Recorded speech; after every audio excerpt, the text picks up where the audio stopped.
Okay, thank you everybody for joining us today in our Inspirational Agritourism webinar series. I just wanted to say quickly thank you to Cootamundra Regional Council. These webinars have come about due to the Agritourism Development Program that they've been undertaking, and Tilma Group, being myself and Kushla, have had the pleasure of working with Council we've actually been working with council for a while now, which is really exciting, and we've been mentoring some fabulous farmers in their journey to diversify into tourism or expand their existing agritourism operations. So that's, I guess, the purpose behind these webinars is to offer some inspiration, because we know that sharing knowledge and being able to see what others are doing in other parts of the country and even the world can be really insightful for somebody that's on that journey of developing or expanding their existing agritourism business. Quick introduction, I'm Linda Tillman, and my colleague Kushla Gale is on the call with me. We are based in Toowoomba in southern Queensland, and we have a small tourism consultancy that works across all of regional Australia, doing lots of exciting projects in experience design and strategy for regional tourism. So thank you all for joining us live today, and hi to those that are here watching the recording. But that's enough from me. I'm going to hand over to our guest today, who is Alicia Vohland from Windy Acres Farm. Alicia is local for us. She's just down the road at Westbrook, which is near Toowoomba in southern Queensland. So over to you, Alicia, and I'll just share my screen for you. Thank you. So I'll just quickly start by explaining what we are. So we are a lavender farm, a lavender and bee farm to be exact. So we have lots of rows, so 30 rows of lavender, and we now have about 19 beehives. So our business is basically what you see on the screen there. My husband Craig and I and our two children, who've grown just a little bit since that photo was taken. And also involving my mum and dad too, who actually live next door to us. So where we're living is where I grew up. So we bought 23 acres off of my mum and dad, who still live next door in the house that I grew up in. So it's well and truly a family farm. And I think, like a lot of farmers, sometimes it is a generational thing, and sometimes coming through, you want to do things a little bit differently to your parents or your grandparents and shake things up a bit.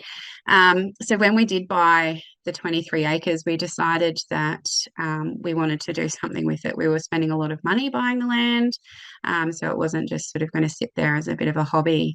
And we did a lot of research with what's around this area. We're really lucky to have quite a diversity, really, of farms around. And there's olives and lots of olives and vineyards and that sort of thing. So we didn't want to do what everyone else was doing. And I have always loved lavender. So we sort of dove into that and got a little bit of help with, what we needed to do to get started. So this was predominantly just cattle grazing land, so growing seasonal crops and that sort of thing. And when we bought it, it had a crop of forage sorghum in that paddock that you can see there.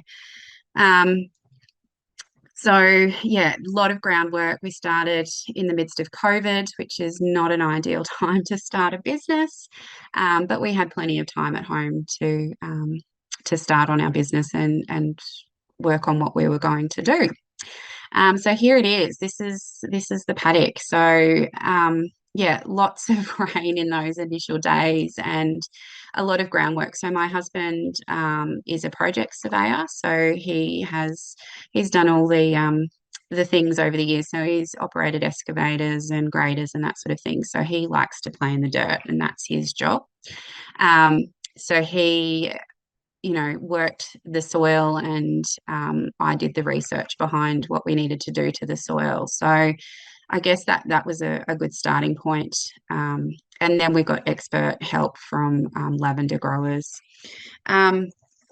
Linda, would you like me to work off these questions? Um, you're muted.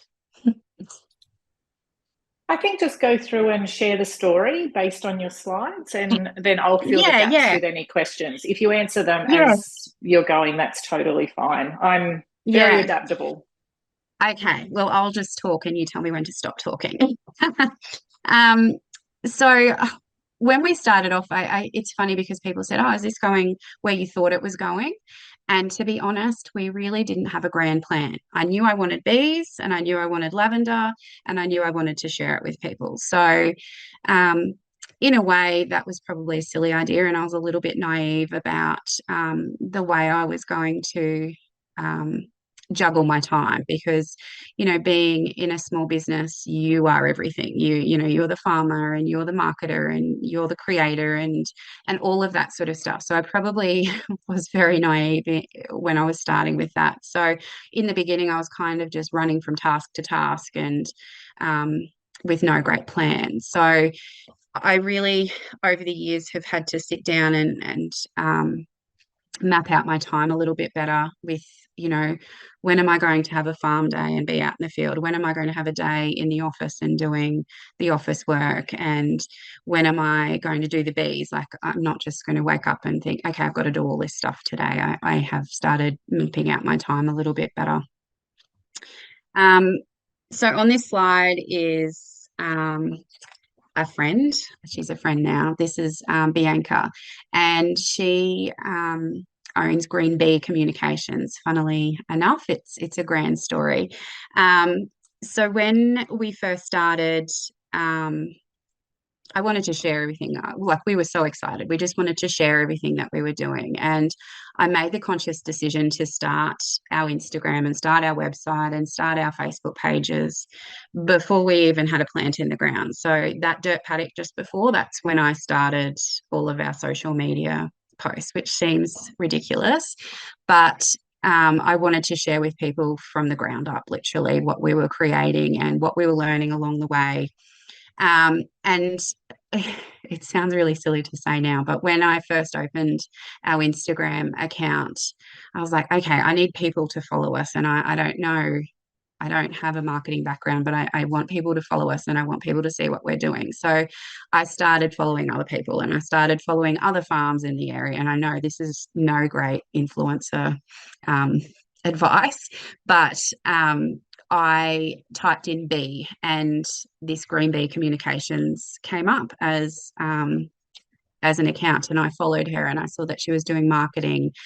And then she randomly contacted me and she said, I love what you're doing. Can I sponsor a beehive? And I'm one of those people who says yes and works out the details later. So I said, yeah, sure. Yeah, we can do that. What does that look like? So she said to me, well, I can, write up an agreement and you tell me how much it costs to set up a beehive and that's how much I'll pay. So I was like, okay, great. That sounds like a great idea.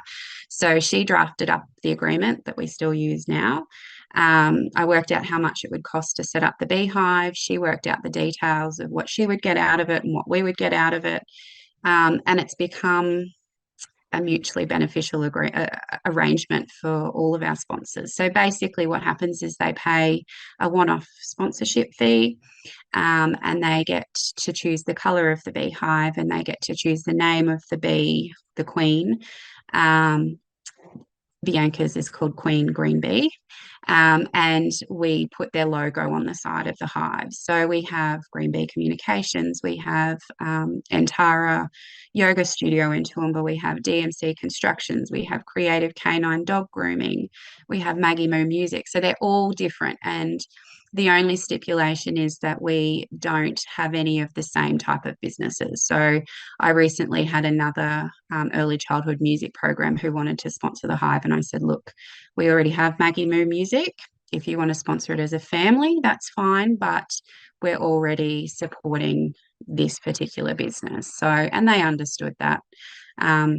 And so I've always got people contacting, and it's an amazing way of growing our apiary without actually putting out the financial outlay, which, it's quite expensive to set up a beehive. So, and everyone comments on the coloured hives in the lavender field and wants to know more about it. So it's advertising itself in a way as well.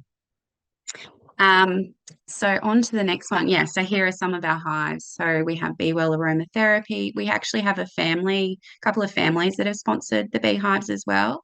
Families that are passionate about nature and about bees and about pollination and about the environment, but just don't have the time or resources to be able to keep bees themselves. So we have a VIB day once a year where we invite our sponsors to come, and they get the first honey harvest for the season. So it's usually the beginning of spring, and they can come and take a photo with their beehive.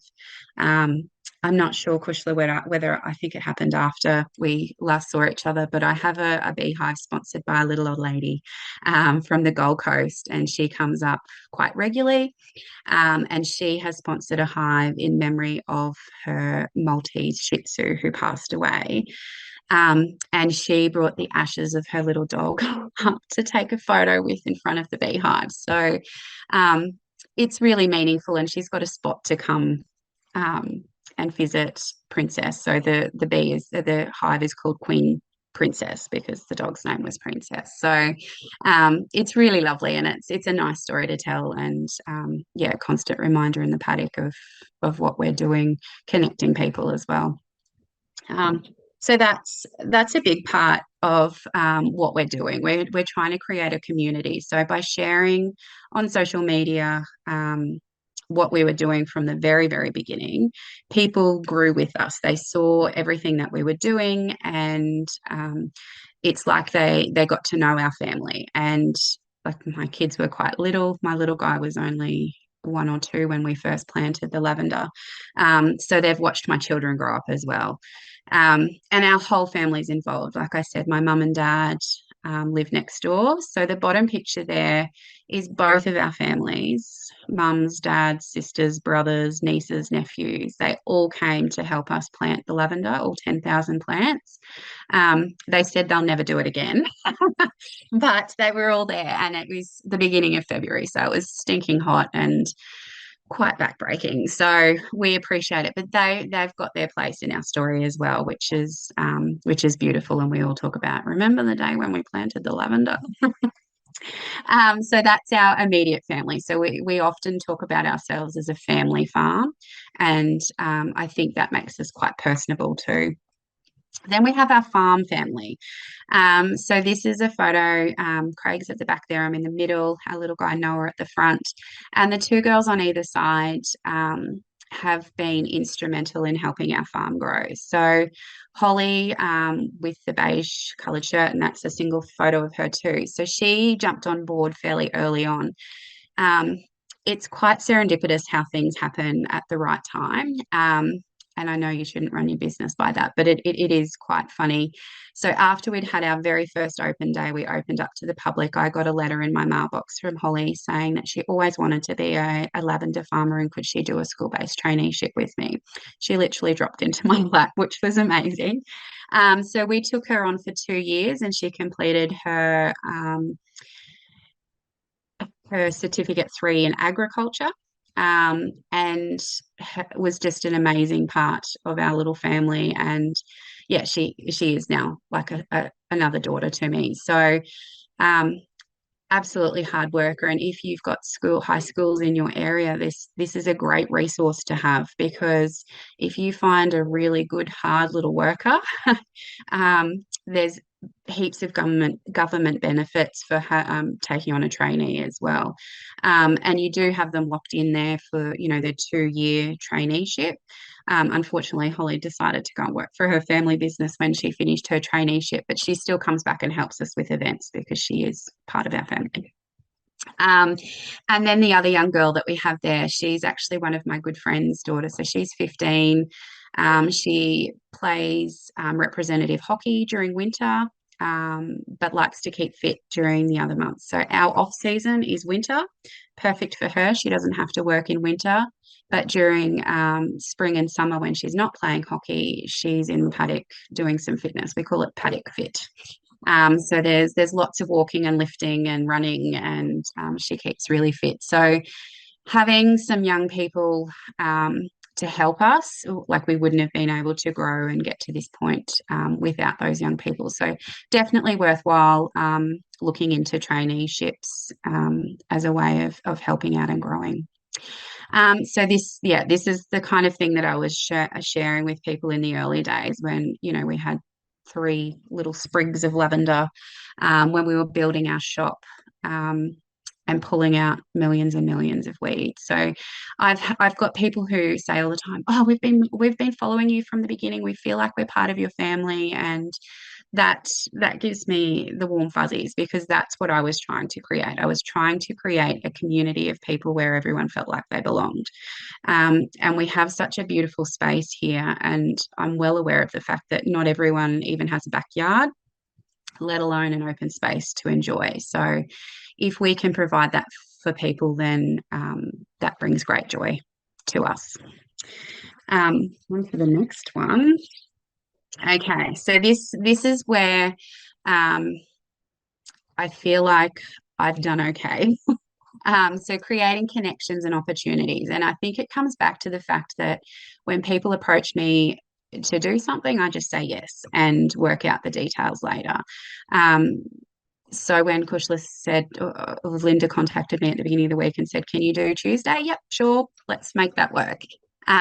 Because I don't want to miss an opportunity. So we've had great connections in our community, and I think a lot of things are word of mouth. Like we could pay thousands and thousands of dollars and advertise on TV and radio, but it's just not the same as coming from other people, or coming from a community-based event. So we've had connections with the Toowoomba Regional Council Change Project, where I went around the region teaching children about bees and about pollination, which gives me great joy. So I have a teaching background. I was a year one teacher for many years. So this education part of what we're doing has really formed a major part of our business and of our income stream as well. So the children's pollination course and the adults beekeeping were two things that I worked with, not only the Toowoomba Council, but the Western Downs Regional Council. So I hit the road for a week with my kids, travelling out back, I guess you'd call it. We called it our Western tour, teaching adult beekeeping courses in towns like Wandoan and Jandowae, Roma, and then back to Dalby and through Chinchilla as well. So that was a great way of meeting new people outside our little area as well. I've had a few people contact me over the years, like newspapers and the Bold magazine, which is put out by our council. And although I've never read the Bold magazine, we don't actually get the Bold magazine in our mailbox here. They approached us, and I thought, well, let's just do that. And that was coming into our biggest time of year, and it really, really catapulted our business, because there's obviously definitely a huge component of people in our area who do read the Bold magazine, who do get it in their mailboxes. And, they're saying, "Oh, we didn't even know you existed. We didn't know where you were." And so that really drew people out as well.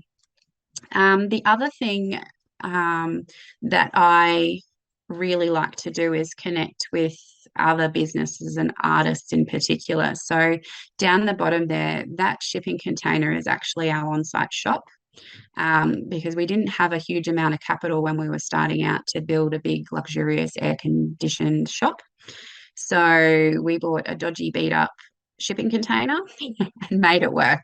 And before we even opened the farm, a local artist, Katie White, that's her in the photo down the bottom, contacted me. No, she put up a post on her Facebook page and said, "I'm looking for a large space to trial a new painting technique." And I said, "I have a huge space. It's a shipping container." And she said, "That's perfect." So sorry, I'm just going to plug a charger in here. She came out, looked at it. My dad's a house painter, so we had a heap of random coloured paints in the back shed. And I said, can you use these? She said, that's fine. So we came to an agreement where it wasn't going to cost us tens of thousands of dollars like it normally would for that sort of thing. And I helped her paint it. We connected really well, and we have this beautiful mural on the back of our shipping container, which, is another talking point. And she directs people out here to show them her art as well. So it's just amazing. Look, I feel very blessed to have made these connections, and I don't think our business would be where it is without just saying yes. And it's not hard. You just say yes and work it out later. So this is us when we're in bloom. So like I said earlier, my whole objective was to share what we're doing with the community. And so we decided we would start off the season with a picnic to celebrate, like a harvest festival, I guess, but the other end, the bloom festival. So when our lavender starts blooming, we host a picnic day for the community. We don't charge anything to come in. We just want them to come in, enjoy our space, and maybe buy something in the shop on the way out. So our very first opening, we had 600 people turn up, which I thought, oh my gosh, that's so many people. That's amazing. And we had local food vendors. Yeah, we had local food vendors, and we had market stalls. So we were supporting other people, other businesses, but they were also supporting us too. And so I loved sharing the space so much. I got such a thrill from that. I was like, okay, let's do that again. And I don't know why or how I came up with the idea of the Easter egg hunt, but it was a good one. So on Easter Saturday in Toowoomba, there's really not a lot for families to do. We used to have Easter Fest and that sort of thing happening in Toowoomba, but there's nothing else really happening. And not everyone can afford to go away at Easter time. So I thought let's put on an event for families to come and enjoy the beautiful weather, start of autumn, and some of our lavenders still flowering. So began the Easter egg hunt. So we buy a lot of chocolate and hide it in amongst the lavender bushes. We also have what we call kindness rocks. They're little painted rocks that I've got a little team of older ladies doing for me now, and we hide them amongst the lavender too. So for this one, we did just charge a gold coin in the hopes that we could recoup a little bit of the cost of the 70 kilos of Easter eggs. And we gave all of the children a little Easter egg scavenger hunt card. So it was more than just the Easter eggs that they had to find. It was about nature spotting and actually looking at the space that you were enjoying. So they have to find a bee, and they have to find a butterfly, and a flower, and all sorts of things on the card. And then at the end of it, they just have to find a couple of Easter eggs. So this aerial photo is last year's Easter egg hunt. And it might sound like everything's rosy, but last year disaster struck. We were having our Easter egg hunt on the Saturday, and we got 3 inches of rain on the Friday. And you would know that a paddock of black soil and 3 inches of rain do not mix. So I was lucky in the fact that early on, because we'd sort of started during COVID, I was getting people to register on our website that they were attending. So by registering, I was collecting emails for our database as well. That's another little marketing tool. And by registering, it also gives us an idea of how many people we're expecting. So, there are the people that say, oh, it's just me and my child, or it's me and 15 other people, or I think the most I've had in one registration was 27 people. So you go, oh, yeah, that's a lot of people. But also, yeah, it gives me the contacts. And luckily I had all those contacts because I could email out on the Friday night and say, hey, this is what the paddock looks like. We've just had 3 inches of rain. We're going to postpone until Monday. And even though that made me sick to the stomach to think, I'm moving all of these people, I hope they all still come. Like, we've got all these food vendors who have prepared. All the food vendors were amazing and said, yep, no problems. And luckily, being a long weekend, they didn't have anything else booked. So they were quite easily able to move to the Monday. So we ended up having close to 5,000 people that particular weekend on the Monday having postponed. So we ended up having more than had originally registered. So you can see we've got the car park in the paddock there, but the cars reached right down the road. Um, so yeah, thankfully. And I think too, by being completely authentic and transparent and just saying, look, it's just a complete disaster. I think I said that in my email. It's a complete disaster. Everything's muddy, everything's soggy. We're going to have to postpone. People understood and still supported us anyway. So, um, yeah, that's how Easter egg hunt at the end of the season.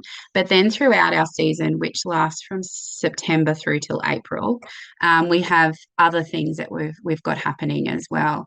Um, and I think too, um, making sure that you've got an idea of what you're wanting to um, create. We had a very strong idea of creating a community. We just weren't sure how we were going to do that. That's probably been a really important thing for us. So everything that we have here, I make. So all of the products I make myself. Every flower is hand cut, and I share that with our community all of the time. And someone messaged me and said, "Oh, can we come and cut our own?" And I was like, "Oh, don't know about that. I don't know. Like, what are they going to do to my flowers? What are they going to do to my bushes?" And I've had to learn to go with it. And the first year we opened up the pick your own, I had set times and I had, you only can cut from these 2 rows and I'm going to watch you very, very carefully. But the feedback was amazing. Like people just thought it was the best thing ever to just come and stand in amongst the lavender and cut their own flowers. And I think we take for granted what we're doing every day, but to other people, it's the most amazing thing they've ever done. So I was like, okay, this is okay. We need to make this bigger next year. So then this year, it's kind of just been free for all. Come whenever, do whatever, cut as much as you want, and the more they cut, the less we have to cut. So it's probably been the biggest draw card to the farm throughout the season because people just want to come and pick their own flowers and take them home and say, "Hey, I went to the lavender farm and I cut the flowers." So we're creating an experience, and also with that is the other side, so the bees. And people come and do my beekeeping course, and they were saying, can we come and have a look in the hives with you? And oh, my children would love to do that. So I've sort of had that been sitting in the back of my head for about 3 years, but the safety side of things was lingering, and I was worried about how it would go.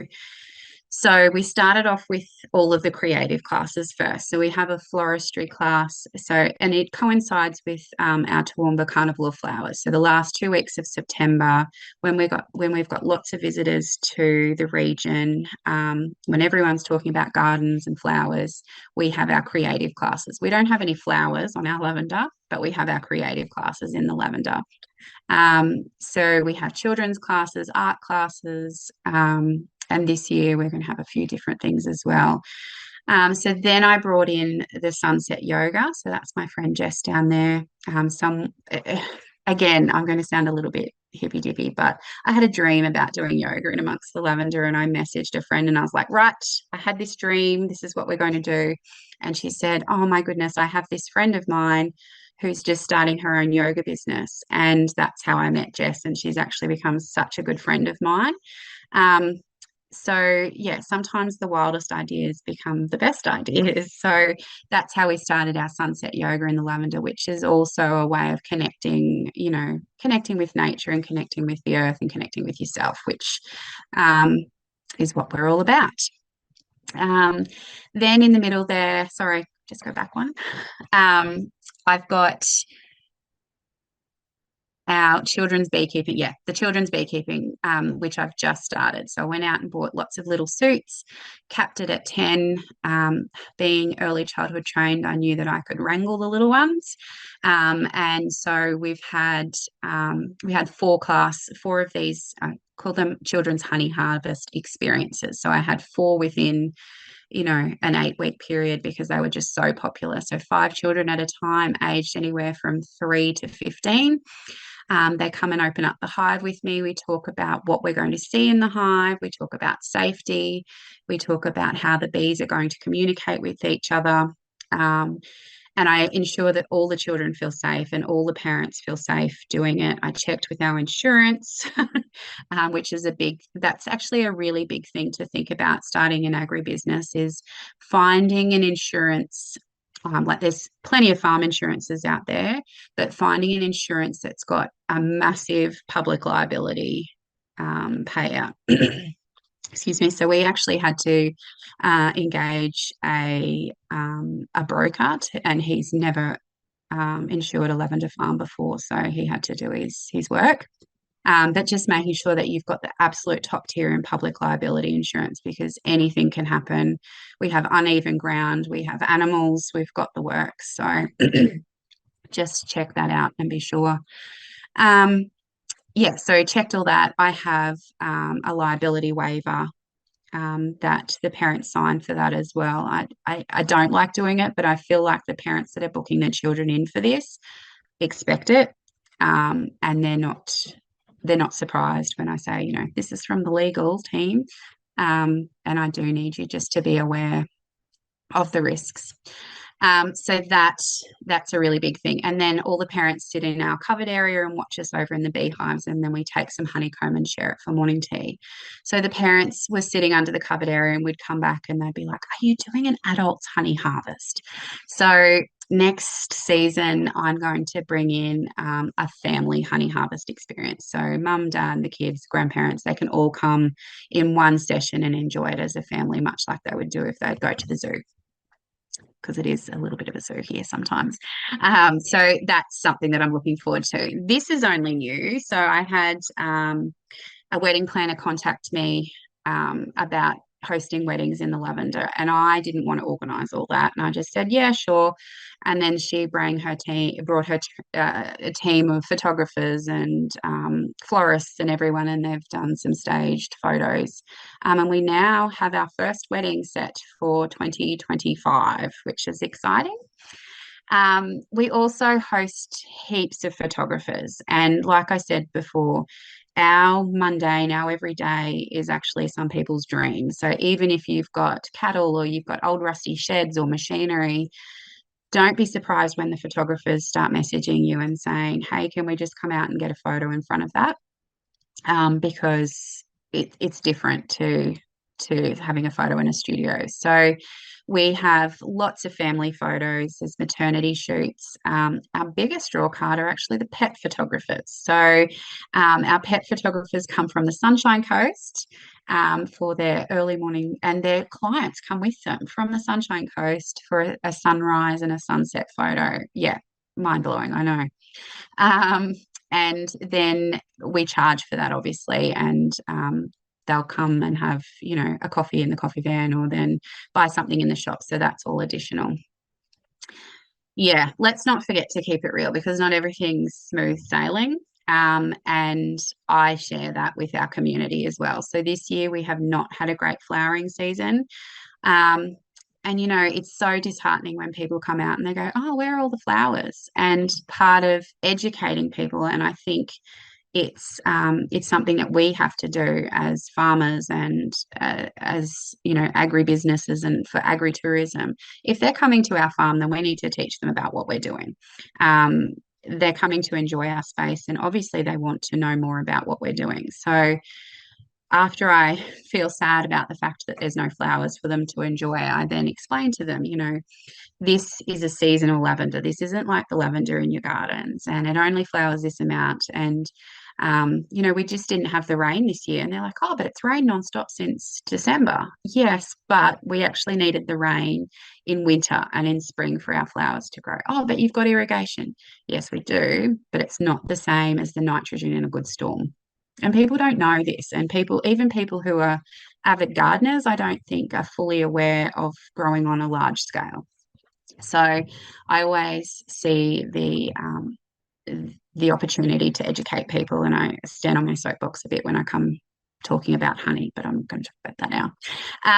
So then, you know, as far as yeah, the wins and losses. We've lost beehives, we've lost plants, we've, you know, a third of the yield this year as we had last year. And then that's got to get us through until the next harvest. So there's going to be a shortage in our supply then until our next harvest in December. So I've made people well aware of that, and lots of people have jumped online and started ordering up because they don't want to have a dwindling supply of lavender oil. But I think it also makes people appreciate what you're doing. Like it's not something that there's an endless supply of. Um, we need certain conditions to make it work.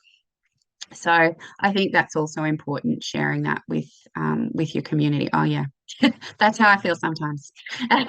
That's our little puppy. Um, I forgot about that video. Sorry, Linda. Um, and this is a word that I find myself saying a lot.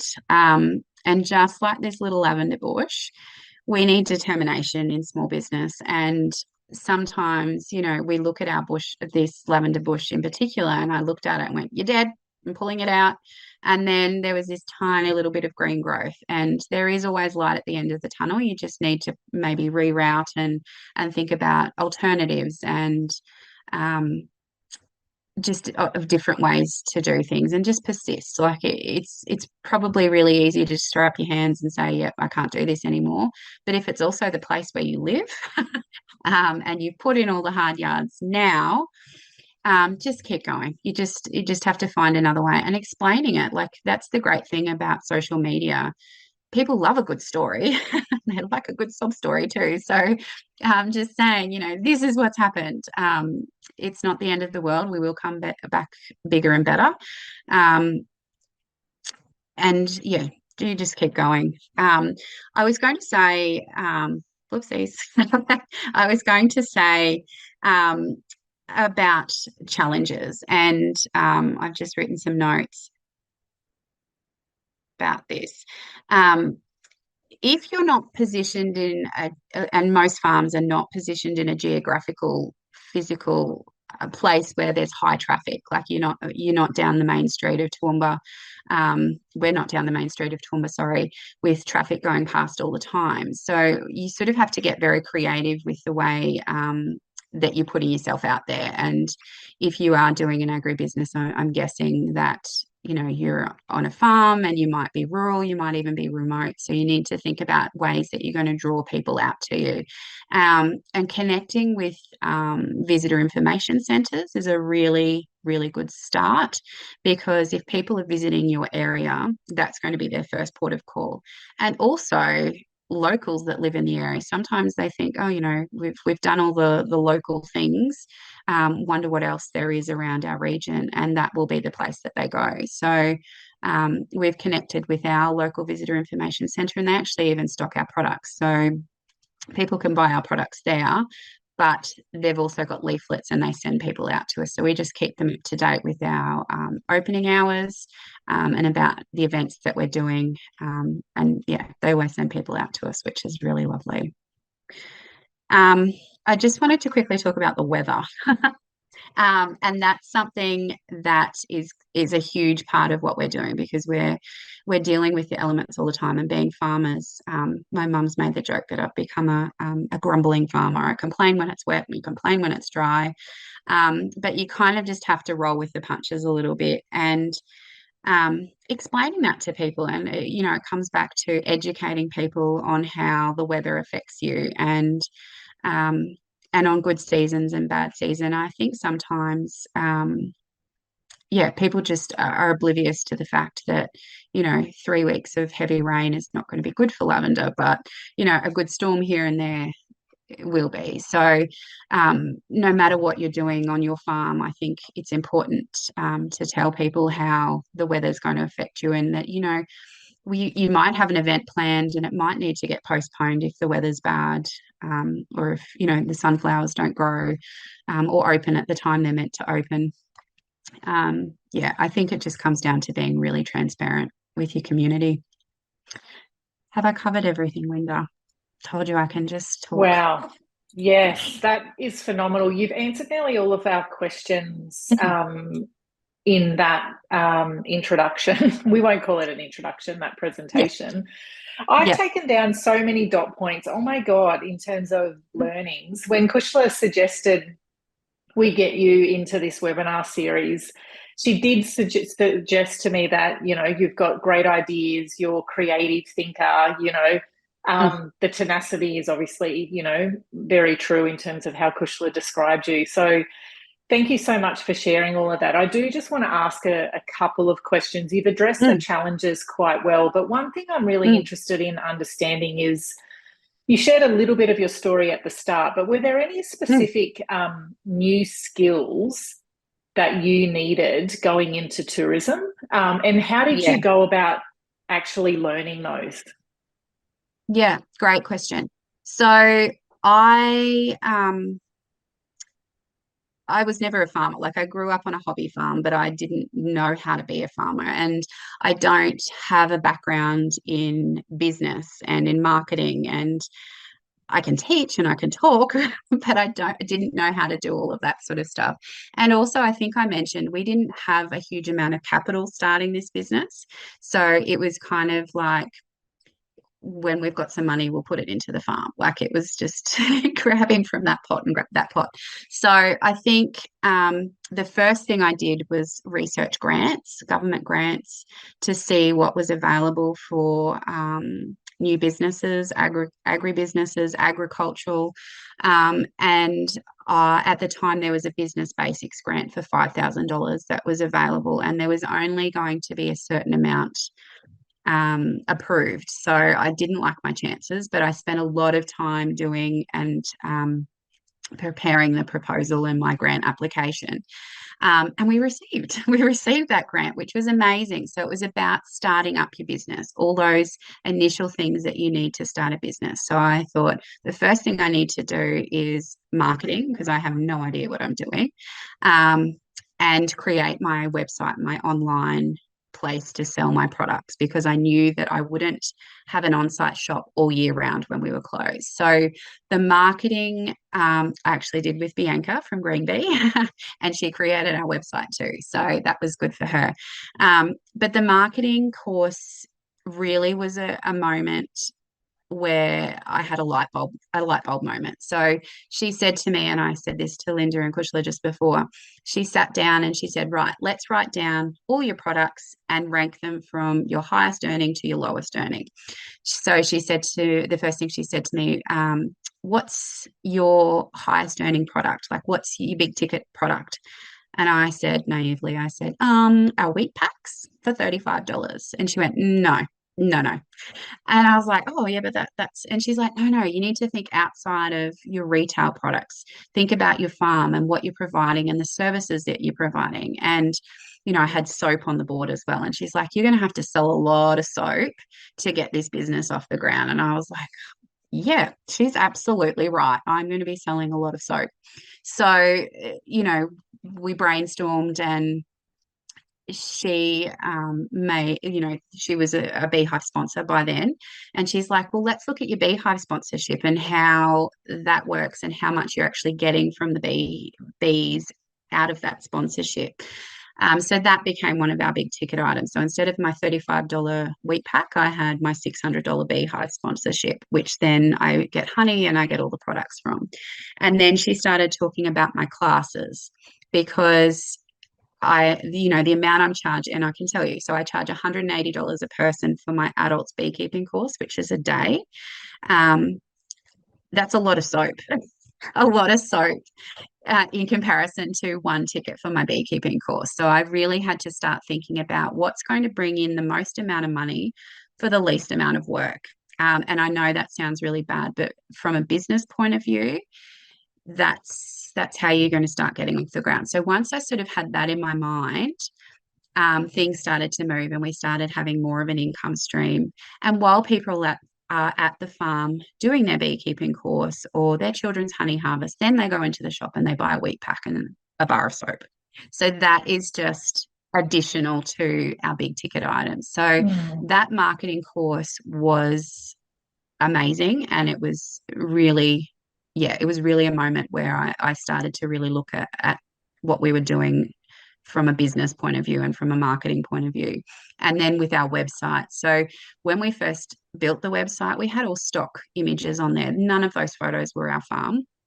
Um, and it looked beautiful and it looked amazing. And I felt a bit like a fraud because none of it was what we were doing, but it was something and it was putting us out there and we were showing up on Google. And then over the years, as we've had our own photos, then we've just replaced them. And no one has ever commented and called us, fake or liars for having stock images. Everyone just comments how beautiful our website is. So I think having that there, you kind of look like a real business when you have a website, I think. So yeah, that was a major thing. So what would you say? It sounds like marketing has been a real game changer for you in the Mm, business, amongst many other things. Like I'm mm, struggling to prioritize what to sorry. comment on here because there's so many great takeaways. But Yeah. I am curious. I want you to share. I know you've mentioned about growing social media before you've Mm, even really started the business. You've talked about mm, using visitor information centres as a bit of an outlet and mm, distribution. But thinking about you know agritourism operators or farmers starting an agritourism business, mm. what would you say, or what would be your biggest marketing tip for a new startup agritourism business? Um, I definitely think creating your online audience is pivotal because it's a bit like any business. Like you don't want to do all the work behind the scenes and then open the doors and expect people to be standing there waiting for you if you haven't let people know. And I think that's really important and connecting with the community and letting people know, like any chance I have, I'll see someone buying, this sounds really bad, see someone buying honey in the supermarket and I'll say, have you tried fresh raw honey? It's better than the stuff on the shelf. Like just talking about your business and about what you're doing at any Yeah. stage, like just be proud of what you're doing and tell people. And I think too, um I have done a little bit of networking, but I think like any business owner and especially farmers, we don't have time to go and socialize all the time. Like we don't have time to socialize any of the time, but I have been invited to a few things where I've been able to network with people and I have joined local business networking groups and I might not be a huge contributor, but I am watching all the time at what people are doing and when they have promotion days and, share it Saturday, you can jump on there and share. The other thing that I've sort of started doing in the last 12 months is sharing the posts that I put on our Facebook page with community groups like the Westbrook Locals group and, the Greenmount Community Notice Board. And I always felt like, I just didn't want to be that annoying person that just shared everything on all of these pages. But the amount of people that it's brought into us, like even in the next suburb at Preston, which is literally 10 minutes away. Oh, we never even knew you existed. We drive past that Mm. road all the time and we didn't know you were there. So don't be afraid to share with people and overshare with people sometimes because, word of mouth is always the best type of advertising. It doesn't cost anything to share things on local notice boards on Facebook. But you do just have to check their rules that you're not breaking their rules by sharing business posts, which I have been reminded of a few times.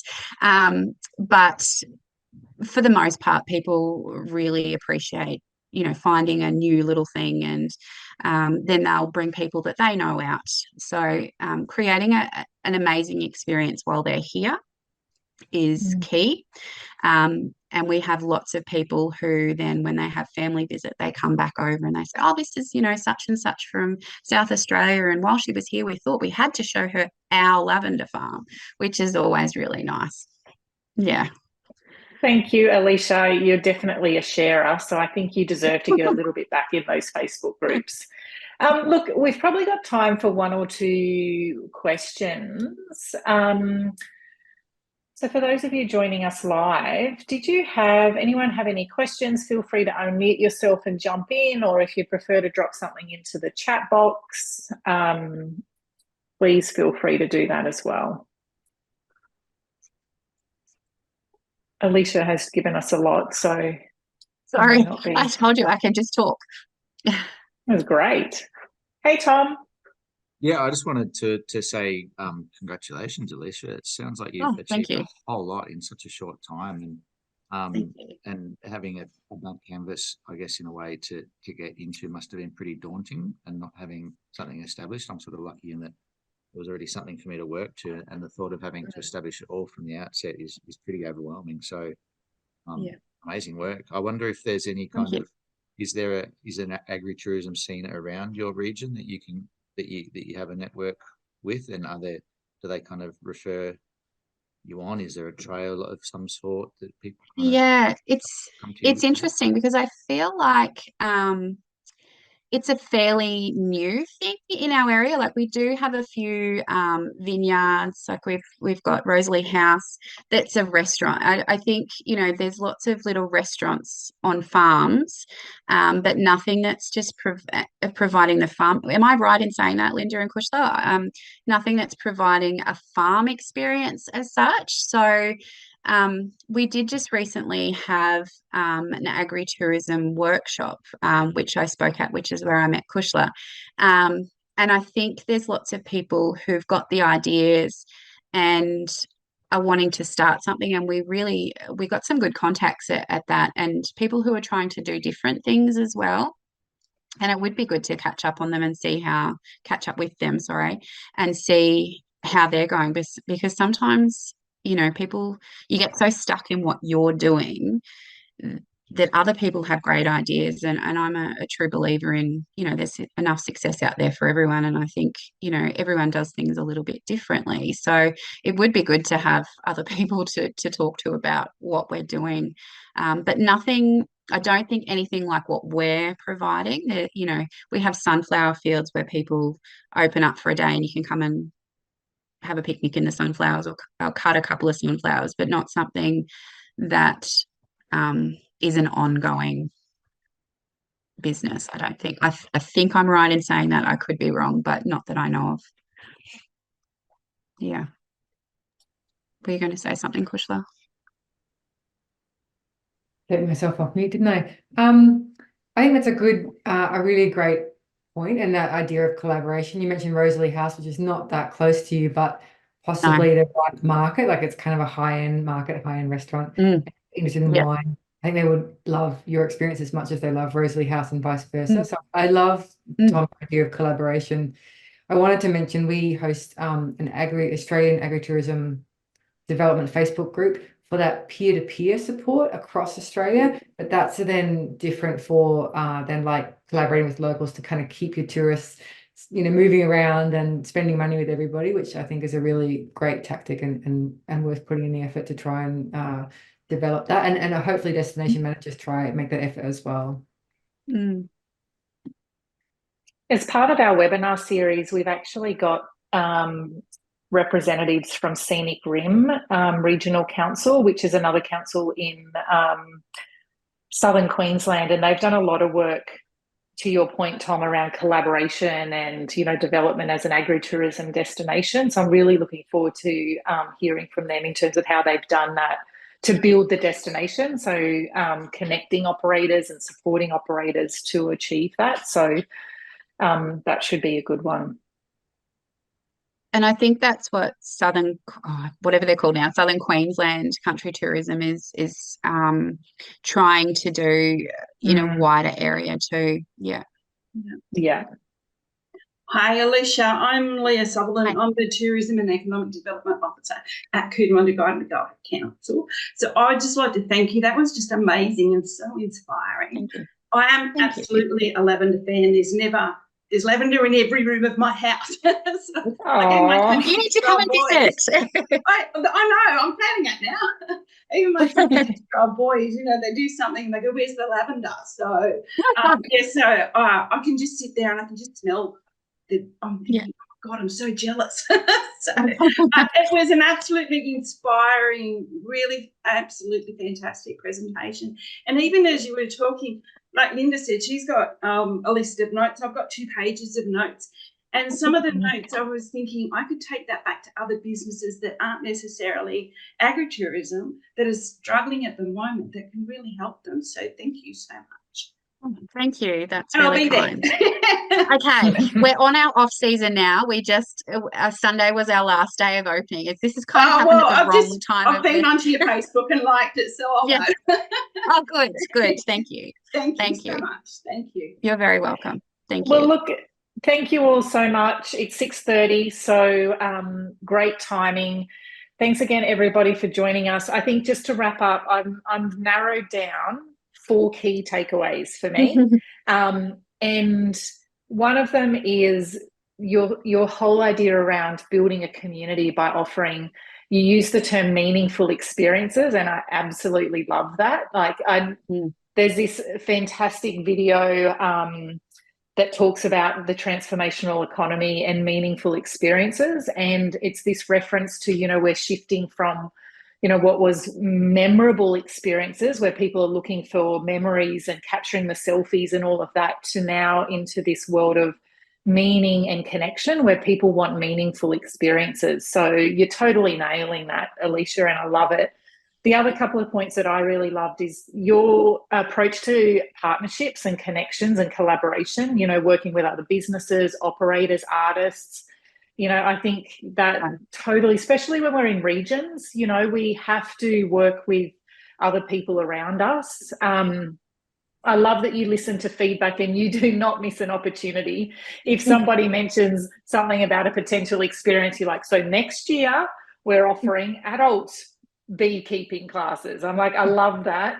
And my last one was your whole message around be real.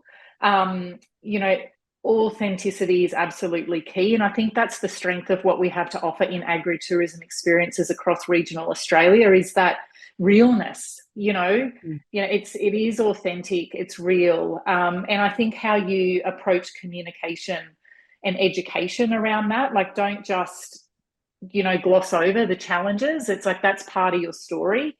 Be real, educate people, and use that opportunity. So they were just 4 of many, many points that I've taken away. So thank you so much again, Alicia, for sharing your story. And thank you to those of you that gave up your time this afternoon to join us live.